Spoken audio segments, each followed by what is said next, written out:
এই রূপ দিয়ে বুঝি গজানন্দকে পাগল করেছ? জি জি জাহাপানা জি। এর মতো একটা রূপকে তুমি পাগল করেছ? মিথ্যে কথা, মিথ্যে কথা নয়, একেবারে সত্যি কথা। তাই গফুর বিয়ে হিন্দু ছেলেও তাকে তুমি তৃপ্তির সাথে এর বিচার হবে মহারাজ, কঠোর বিচার হবে। তুমি যাও, তুমি গজানন্দ।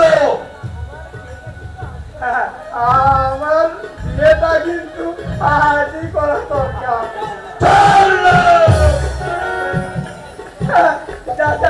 যাচ্ছি মহারাজ। যার জন্য করি চুরি সেই বলে চোর।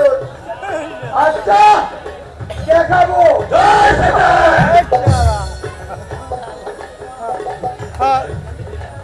তারপর বলো, উত্তর দাও।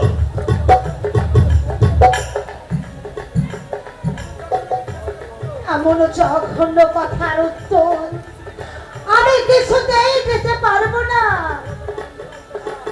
বলো, বলো তবে বদন পাল কোথায়? জানি না। মিথ্যা কথা।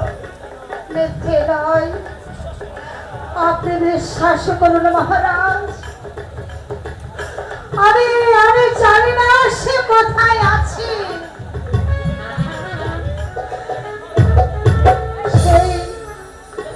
সেদিন ওই হিলের জঙ্গল থেকে তাকে আমি হারিয়ে ফেলেছি মহারাজ।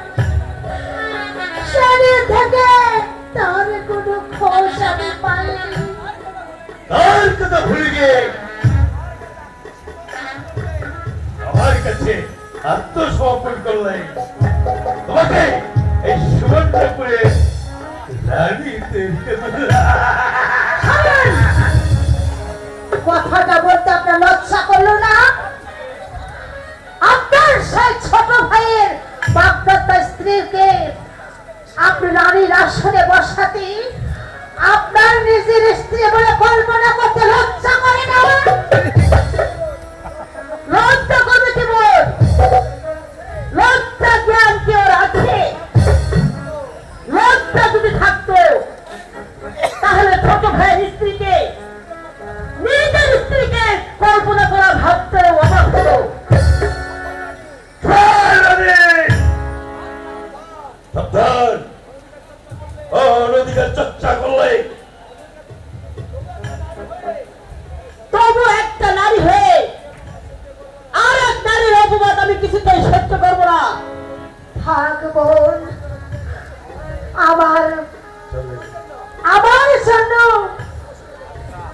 ওই ওই পশুর কাছে তুমি ক্ষমা চেও না বোন।